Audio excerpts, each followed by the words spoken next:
सर्दी खांसी की बेहतरीन दवा। एलर्जी सर्दी खांसी में भी कारगर है।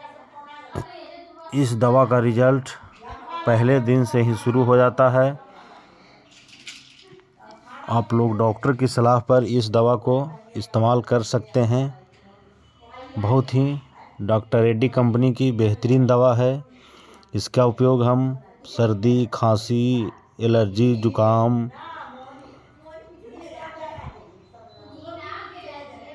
जलन पित्ती उछलना शरीर पर धब्बे स्वेलिंग की समस्या में भी कर सकते हैं।